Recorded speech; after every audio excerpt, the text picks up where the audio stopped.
What is up, motherfuckers? It is time for the spooky episode of the Do News. Today, we don't go through any news at all. It's a Thursday still, so your Wednesday Halloween, it should have been moved to Thursday. So, basically, in this episode, we'll be going through scary stories, mostly told by me, the horror master, Bongo. I have two books, actually, of scary stories that I may go through, or I just may make them up. So anyway, I hope you guys do enjoy this episode, and if you don't, you. And if you do, I don't give a Now, I'm gonna go get some coffee and get ready. Go get some hot cocoa for yourself.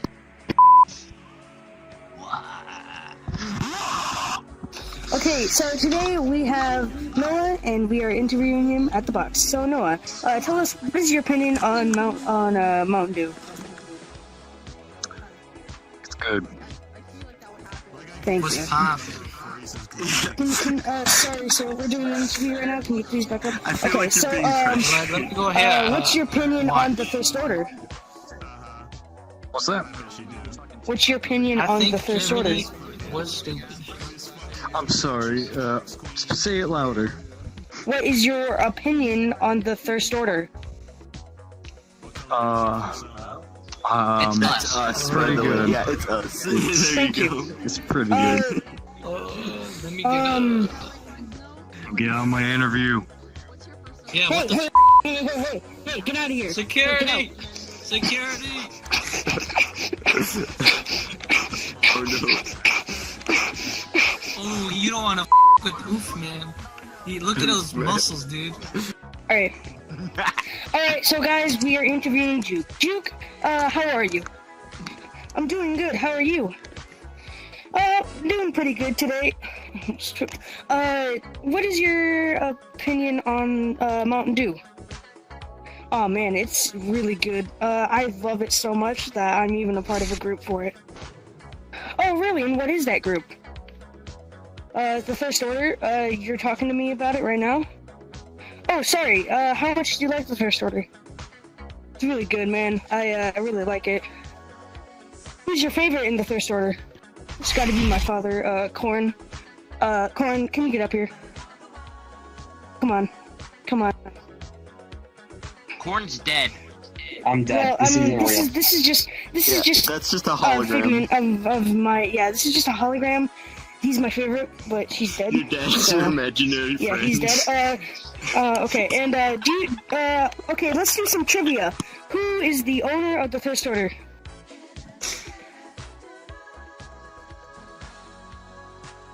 CJ. Wow, nobody even knew that. Thank you for coming. Well, thank you. Alright guys, so that's all the time we have for the box. Now we're gonna move on to the bug. I want to interview myself. Alright, and we're back. So apparently we have to go through Juke's interviews between stories, so that's what we're doing. Anyway, now for the next story. And there we go. Okay, so now we have the cute couple of witches. Rattle. I don't know. What are both of your opinions on Mountain Dew? Let's start with you. Mountain Dew made my pee-pee small, but then I took Viagra and now we're here. So, it's pretty good. That's great. Yeah. And you? It made me drive my car through a McDonald's out the other side, and then I hit a pregnant lady. Now I'm in jail.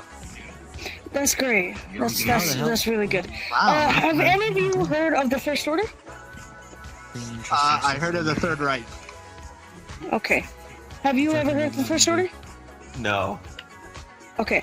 Well, we are the First Order, and basically what we are the first Star Wars but Mountain Dew.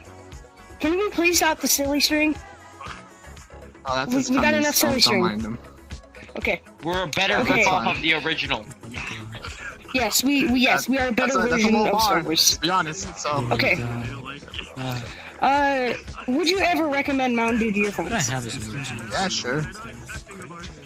And you? Float So I get a sponsorship. And I also want to know, No. how long have you two been married? We aren't married. We're getting married in a few weeks. but we've been together for about less than a week.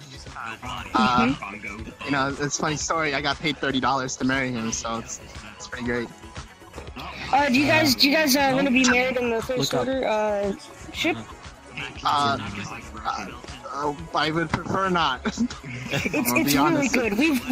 We've had about one marriage. We've had one marriage in there.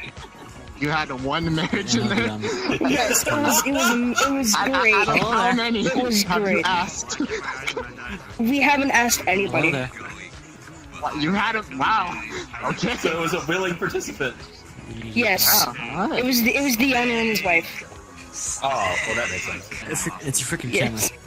Just literally hit. Yes, Something. yes, it is. Skip my Okay, well that's all the time that we have for you two. Thank you for coming on. Is there anything that you guys want to say before we end? Go ahead and go to twitch.tv/flipshit with 2 P's at the end, and you can go ahead and not get anything. Not get. Okay. Don't do And it. you? Don't do it. Yeah, go to his channel not mad. and then donate 5 bits. That's Okay, fine. we will Don't do we will that. make sure to... Don't do that. The moment you do that, you become Sans from Megalovanium. Yeah, okay guys, so sorry about that. We will blip that out. We will blip that out. So My skeleton coming. we will blip that link. I gotta block out all this. It keeps coming Alright, up. alright, so please go. Big nut. Go, shoot. Alright. So for our first scary story, we're gonna go through and look through my book. So I think our first story shall be called High Beams. The girl driving the old blue sedan was a senior at the high school. She lived on a farm about 8 miles away and used the car to drive back and forth. She had driven into town that night to see a basketball game. Now she was on her way home. As she pulled away from the school, she noticed a red pickup truck follow her out of the parking lot. A few minutes later, the trucks are still behind her. I guess we're going in the same direction, she thought. She began to watch the truck in her mirror. When she changed her speed, the driver of the truck changed his speed. When she passed the car, so did he. Then he turned on his high beams, flooding her car with light.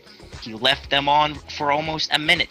He probably wants to pass me, she thought, but she was becoming uneasy. Usually she drove home over a back road. Not too many people went that way, but when she turned onto that road, so did the truck. I forgot to get away from him, she thought, and she began to drive faster.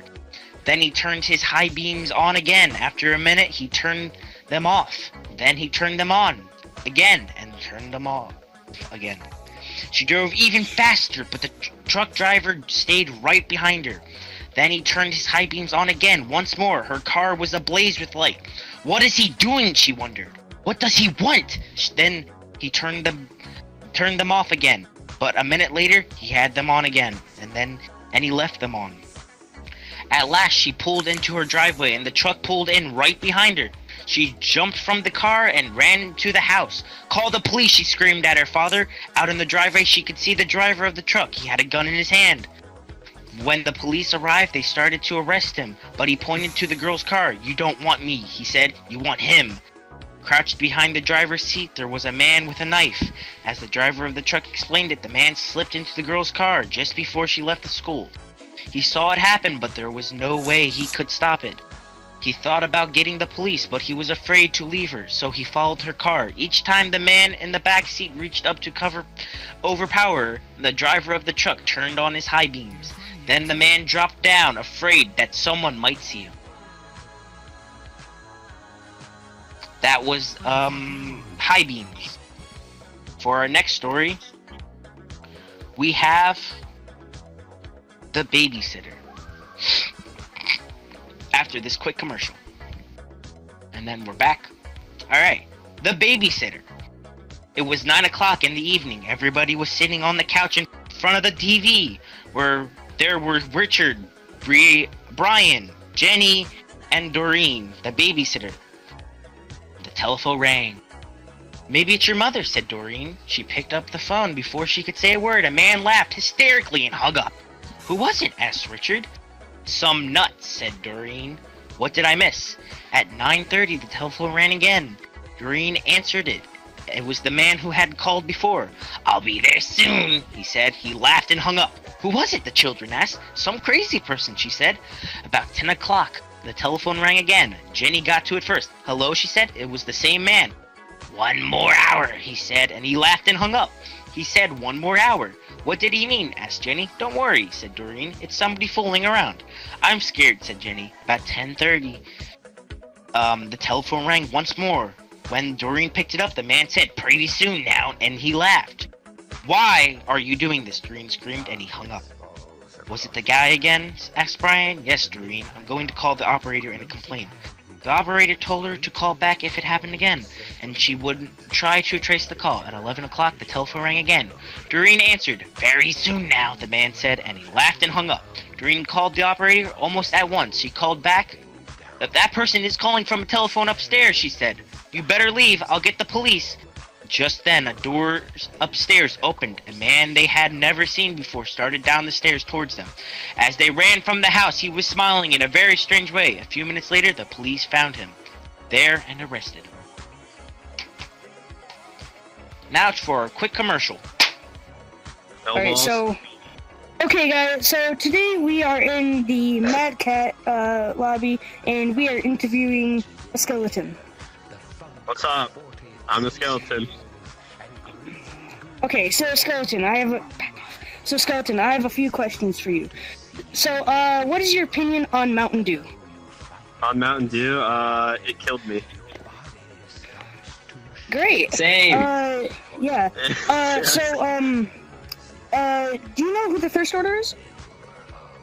The First Order of what? Of Mountain Dew? The First Order. No. Nope. I don't. Okay, well, you're talking to him right now. How do you feel about that? I don't know. I'm confused what the First Order is. Is it run by you? Are you the leader? No. I'm flattered, but no, I am not the leader.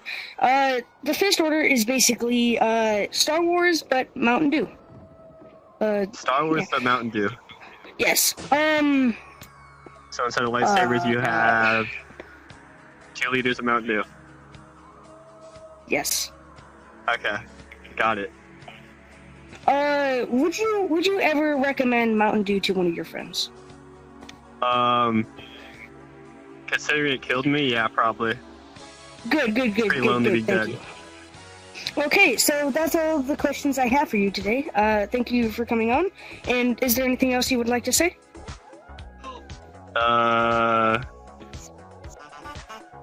That's all I'd like to say. Thank you. Thank you for that. Thanks. Alright. Okay, guys, so that's all the time we had for the Mad Cat, and I will see you guys in another server. Peace. Yeet. Let's go for the last story, right? Maybe you will remember. Mrs. Gibbs and her 16-year-old daughter, Rosemary, arrived in Paris on a hot morning in July. They had been on vacation and now were returning home. But Mrs. Gibbs did not feel well, so they decided to rest in Paris for a few days before going on. The city was crowded with tourists. Still, they found a place to stay at a good hotel. They had a lovely room overlooking a park. It had yellow walls, a blue carpet, and a white furniture. As soon as they unpacked, Mrs. Gibbs went to bed. She looked so pale that Rosemary asked to have the hotel's doctor examine her. Rosemary did not speak French, but fortunately the doctor spoke English. He took one look at Mrs. Gibbs and said, "Your mother is too sick to travel tomorrow. Tomorrow I will move her to a hospital, but she needs a certain medicine. If you go to my home for it, it will save time." The doctor said he did not have a telephone right now. Instead, he would give Rosemary a note for his wife.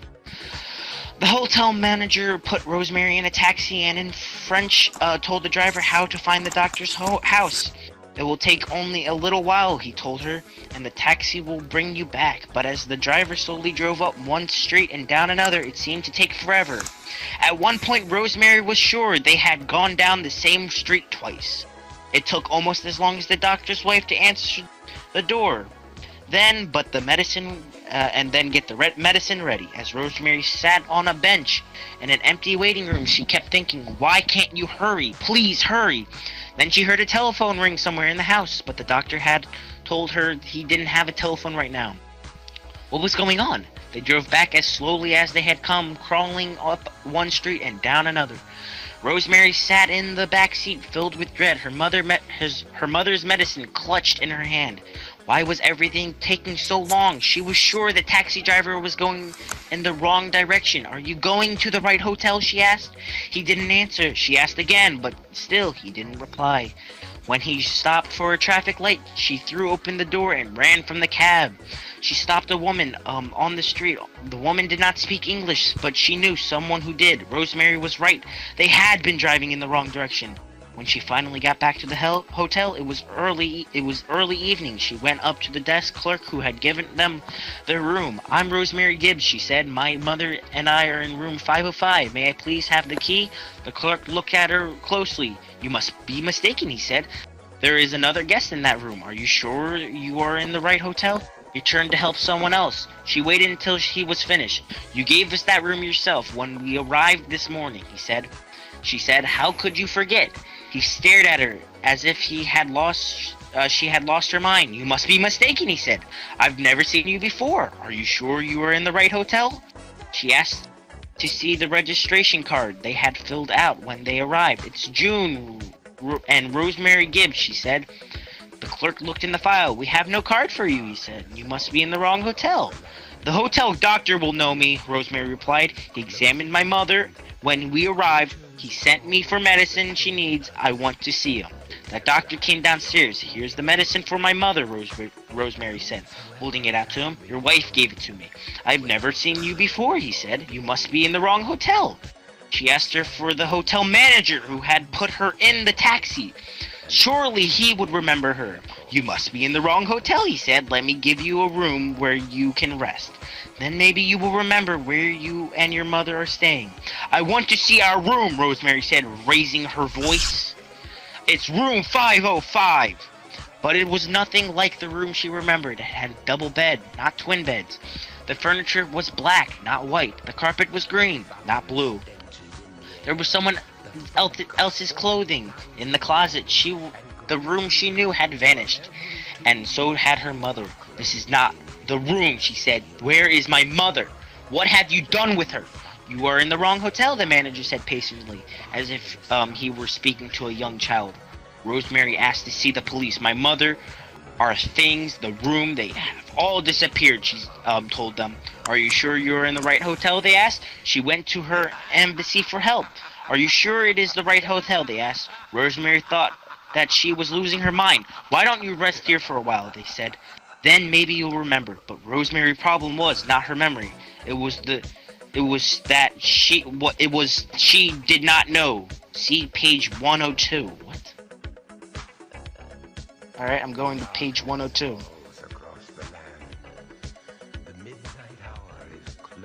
Sorry for my long boringness. Anyway.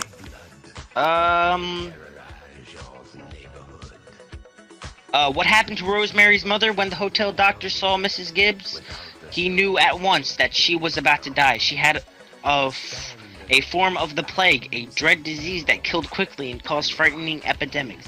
If the word got out that a woman had died of the plague in the heart of Paris, there would be panic. People in the hotel and elsewhere would rush to escape. The doctor knew that what the hotel's owner expected.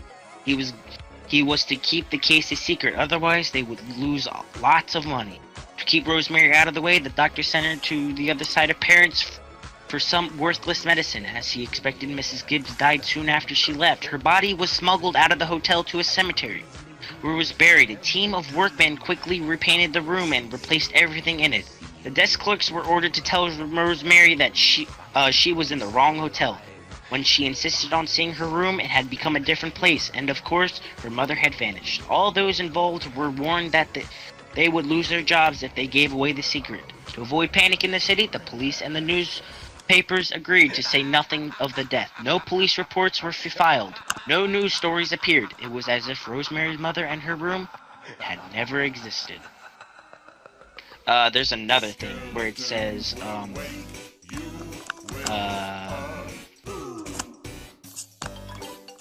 nothing important. The point is, They're dead. Happy Halloween, motherfuckers. That one was long.